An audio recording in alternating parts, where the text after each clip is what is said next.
S K super TMT, the long life TMT. ರಾಜ್ಯಾದ್ಯಂತ ಈಗ ಕಾವೇರಿ ಕಿಚ್ಚು ಹೊತ್ಕೊಂಡಿದೆ. ತಮಿಳುನಾಡಿಗೆ ಪ್ರತಿನಿತ್ಯ 3,500 ಕ್ಯೂಸೆಕ್ ನೀರನ್ನು ಹರಿಸಬೇಕು, 15 ದಿನಗಳ ಕಾಲ ಹರಿಸಬೇಕು ಅಂತ ಯಾವಾಗ ಆದೇಶ ಹೊರಬಿತ್ತೋ ರಾಜ್ಯ ಸರ್ಕಾರ ಈ ಆದೇಶಕ್ಕೆ ಮಣಿಯಬಾರದು.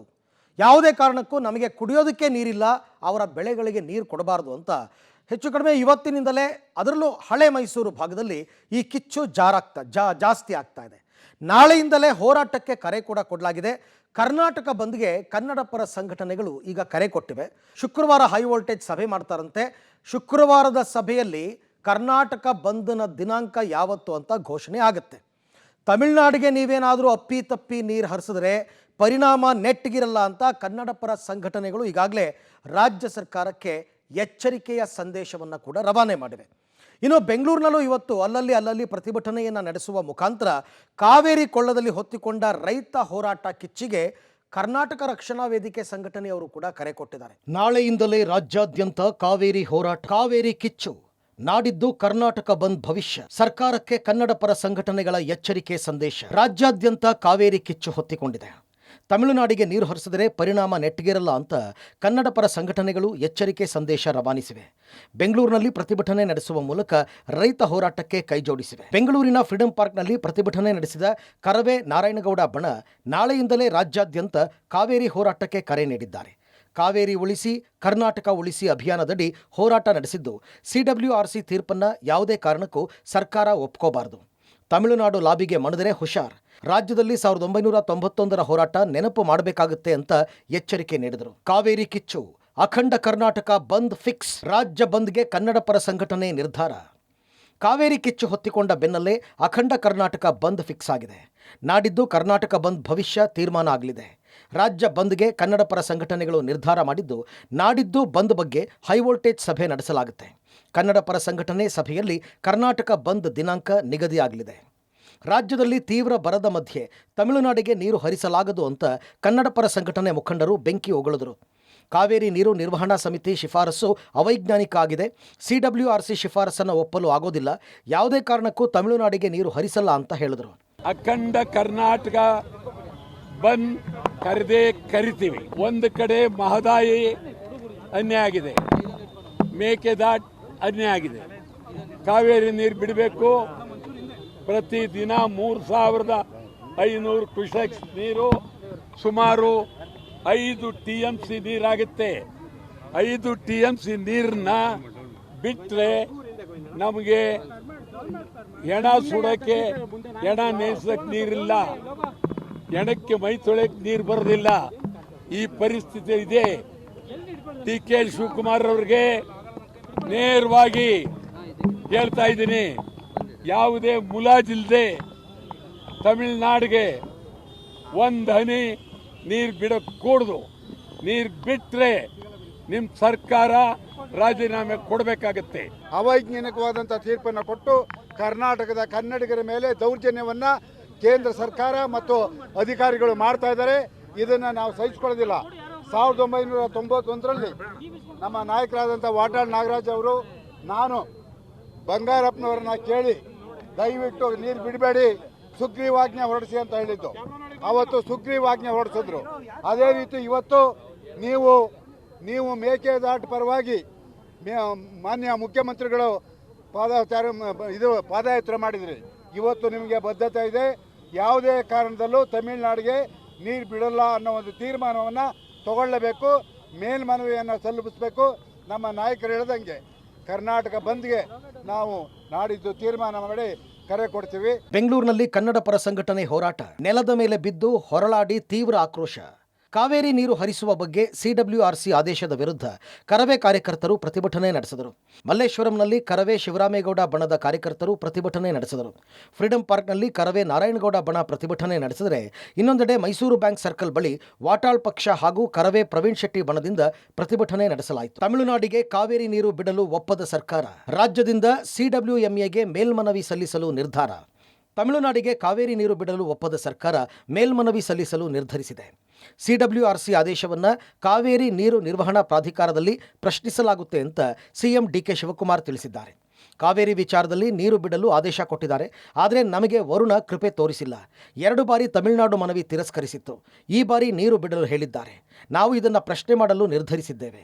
ವಿಪಕ್ಷಗಳ ನಾಯಕರ ಜೊತೆಗೆ ಚರ್ಚೆ ಮಾಡುತ್ತೇವೆ. ತಮಿಳುನಾಡು ಸಿಎಂ ಕೂಡ ಬಂದು ಮಾತನಾಡ್ತಾರೆ. ಮಾತನಾಡುವ ಇಂಗಿತ ವ್ಯಕ್ತಪಡಿಸಿದ್ದಾರೆ. ಅವರಿಗೆ ನಮ್ಮ ರಾಜ್ಯದ ಜಲಪ್ರದೇಶಗಳನ್ನು ನೋಡಲು ಮನವಿ ಮಾಡಿದ್ದೇನೆ ಅಂತ ತಿಳಿಸಿದರು. ಕಾವೇರಿ ನೀರಾವರಿ ವಿಚಾರದಲ್ಲಿ ಏನು ನಿನ್ನೆ ಸ್ವಲ್ಪ ನೀರು ಬಿಡಬೇಕು ಅಂತೇಳಿ ಆದೇಶ ಕೊಟ್ಟಿದ್ದಾರೆ. ನಮಗಿನ್ನ ವರ್ಣ ಕೃಪೆ ತೋರಿಸಿಲ್ಲ. 2 ಬಾರಿ ಅವರು ಅವ್ರ ರಿಕ್ವೆಸ್ಟ್ನ ರಿಜೆಕ್ಟ್ ಮಾಡಿದ್ರು. ಈ ಬಾರಿ ಸ್ವಲ್ಪ ನೀರು ಬಿಡಬೇಕು ಅಂತ ಹೇಳಿದ್ದಾರೆ. ಸೊ ನಾನು ಅವ್ರ ಆರ್ಡ್ರನ್ನ ಅಪೀಲ್ ಮಾಡಲಿಕ್ಕೆ ನಮ್ಮ ಮಂತ್ರಿಗಳು ರಾಮಲಿಂಗಾರೆಡ್ಡಿಯವರು ಮತ್ತು ಎಲ್ಲ ಅಧಿಕಾರಿಗಳ ಹತ್ರ ಚರ್ಚೆ ಮಾಡಿದ್ದೇನೆ. Against that order we are appealing. So ಆಮೇಲೆ ನಾವು ತೀರ್ಮಾನ ಮಾಡ್ತೀವಿ. ಅದಾದಮೇಲೆ ನಾನು ಅಪೋಸಿಷನ್ ಪಾರ್ಟಿ ಲೀಡರ್ಸ್ ಹತ್ರ ಕೂಡ ನಾನು ಬೆಂಗಳೂರು ಹೋದ್ಮೇಲೆ ಮಾತಾಡಿ ಆಮೇಲೆ ತೀರ್ಮಾನವನ್ನು ಮಾಡ್ತೀನಿ. ಈ ಮಧ್ಯದಲ್ಲಿ ತಮಿಳುನಾಡು ಚೀಫ್ ಮಿನಿಸ್ಟರ್ ಕೂಡ ನನ್ನ ಹತ್ರ ಬಂದು ಮಾತಾಡಲಿಕ್ಕೆ, ಕೆಲವು ವಿಚಾರಗಳನ್ನ ಮಾತಾಡಲಿಕ್ಕೆ ಇಂಗಿತವನ್ನು ವ್ಯಕ್ತಪಡಿಸಿದ್ದಾರೆ. ಆಯಿತು ಬನ್ನಿ ಅಂತ ನಾನು ಹೇಳಿದ್ದೇನೆ. ಇನ್ನು ಕಾವೇರಿ ನೀರು ನಿರ್ವಹಣಾ ಪ್ರಾಧಿಕಾರಕ್ಕೆ ಮೇಲ್ಮನವಿ ಬಗ್ಗೆ ಜಲಸಂಪನ್ಮೂಲ ಅಧಿಕಾರಿಗಳ ಜೊತೆಗೆ ರಾಮಲಿಂಗಾರೆಡ್ಡಿ ಸಭೆ ನಡೆಸಿದರು. ಈ ಸಭೆ ಬಳಿಕ ಮಾತನಾಡಿದ ಅವರು, ತಮಿಳುನಾಡಿಗೆ ನೀರು ಬಿಡೋದಕ್ಕೆ ಆಗಲ್ಲ ಅಂದರು. ಈಗ ಪ್ರತಿನಿತ್ಯ 3,500 ಕ್ಯೂಸೆಕ್ 15 ದಿನಕ್ಕೆ 4.5 TMC ನೀರು ಬಿಡಲು ಆದೇಶಿಸಲಾಗಿದೆ. ಆದರೆ ಕಾವೇರಿ ಜಲಾನಯನ ಪ್ರದೇಶದಲ್ಲಿ 44 TMC ಮಾತ್ರ ಇದೆ. 15 ದಿನ ತಮಿಳುನಾಡಿಗೆ ನೀರು ಬಿಟ್ಟರೆ 4.56 TMC ಖಾಲಿಯಾಗುತ್ತೆ. ಇನ್ನೊಂದು ಮಗ್ಗುಲಿನಲ್ಲಿ ತಮಿಳುನಾಡಿನ ಡ್ಯಾಮ್ಗಳಲ್ಲಿ 41 TMC ನೀರಿದೆ. ಅವರು ಕೂಡ 40 ದಿನಗಳ ಕಾಲ ಬಳಸಬಹುದು. ನಮ್ಮಲ್ಲಿ ಲಭ್ಯತೆ ಇರುವ ನೀರು ಕುಡಿಯೋದಕ್ಕೆ ಸಾಕಾಗಲ್ಲ. ಆದ್ದರಿಂದ ತಮಿಳುನಾಡಿಗೆ ನೀರು ಬಿಡಲು ಆಗಲ್ಲ ಅಂತ ರಾಮಲಿಂಗಾರೆಡ್ಡಿ ಹೇಳಿದ್ದಾರೆ. ಇವತ್ತಿಂದನೇ ಅಂದರೆ 29/7 ಇವತ್ತಿಂದನೇ ಬೆಳಿಗ್ಗೆ 8 ಗಂಟೆಯಿಂದನೇ 3,500 ಕ್ಯೂಸೆಕ್ಸ್ 15 ದಿನಗಳ ಕಾಲ ಬಿಡಬೇಕು ಅಂತ ಆದೇಶ ಮಾಡಿದ್ದಾರೆ. ನಮ್ಮಲ್ಲೇನಾಗಿದೆ, ಕಾವೇರಿ ಕಣಿವೆಯಲ್ಲಿ 4 ಜಲಾಶಯಗಳಿಗೆ ಸುಮಾರು 30 ವರ್ಷಗಳಲ್ಲಿ ಸರಾಸರಿ ನಮಗೆ 65.86ರಷ್ಟು ಕಡಿಮೆ ಆಗಿದೆ. ಆಲ್ಮೋಸ್ಟ್ 2/3 ಅಲ್ವಾ, 1/3 ಮಾತ್ರ ಮಳೆ ಬಿದ್ದಿದೆ, 2/3 ಮಳೆ ನಮ್ಮಲ್ಲಿ ಬಿದ್ದಿಲ್ಲ.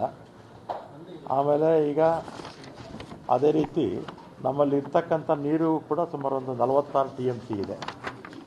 ಡೆಡ್ ಸ್ಟೋರೇಜ್ ಬಿಟ್ಟರೆ 46 TMC ಇದೆ. ಮತ್ತು ನಮಗೆ ಪ್ರತಿ ತಿಂಗಳು 3.5 TMC ನೀರು ಬೇಕಾಗುತ್ತೆ. ಸುಮಾರು 12 ಜಿಲ್ಲೆಗಳೆಲ್ಲ 10 ಜಿಲ್ಲೆಗೆ, ಕೊಡಗಿಂದ ಹಿಡಿದು ಬೆಂಗಳೂರವರೆಗೂ ಕೂಡ ಸುಮಾರು 10 ಜಿಲ್ಲೆಗೆ ನಮಗೆ ಕುಡಿಯೋ ನೀರಿಗೆ ಮತ್ತು ನದಿ ಪಾತ್ರಕ್ಕೂ ನೀರು ಬಿಡಲೇಬೇಕಲ್ಲ, ನಮಗೆ ಅಷ್ಟು ಬೇಕಾಗುತ್ತೆ. ಮತ್ತು ಇವತ್ತು ಅವರು ಆದೇಶ ಕೊಟ್ಟಿರೋದನ್ನು ನಾವು ಪಾಲಿಸೋದಕ್ಕೆ ನಮಗೆ ಕಷ್ಟ ಆಗುತ್ತೆ. ವಸ್ತುಸ್ಥಿತಿ ಅರಿಯದೆ ನೀರು ಬಿಡಲು ಆದೇಶ. KRSನಿಂದಲೇ ಪಬ್ಲಿಕ್ ಟಿವಿ ರಿಯಾಲಿಟಿ. ಸದ್ಯ CWRC ಆದೇಶ ರಾಜ್ಯ ಸರ್ಕಾರಕ್ಕೆ ತಲೆನೋವಾಗಿದೆ.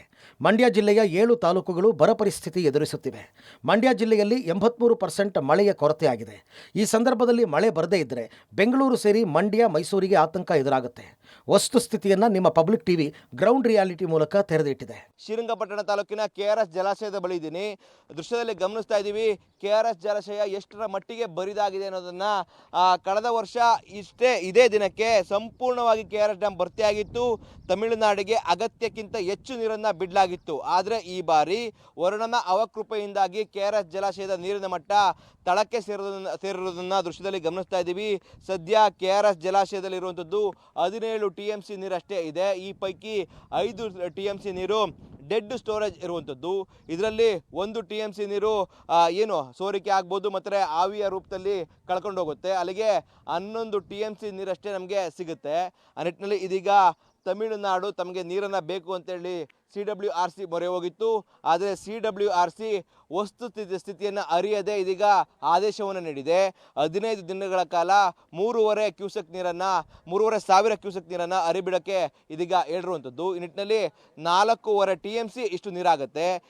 ಈ ಸಮಯದಲ್ಲಿ ನಮ್ಮ ಜನರಿಗೆ ಕುಡಿಯಲೇ ಕೂಡ ನೀರಿಲ್ಲ. ಆ ನಿಟ್ಟಿನಲ್ಲಿ ತಮಿಳುನಾಡಿಗೆ ನೀರು ಬಿಡಿ ಅಂತ ಹೇಳಿರುವಂಥದ್ದು ಎಷ್ಟರ ಮಟ್ಟಿಗೆ ಸರಿ ಅನ್ನೋ ನಿಟ್ಟಿನಲ್ಲಿ ಕೂಡ ಆಕ್ರೋಶಗಳು ಕೂಡ ವ್ಯಕ್ತ ಆಗ್ತಾ ಇದೆ.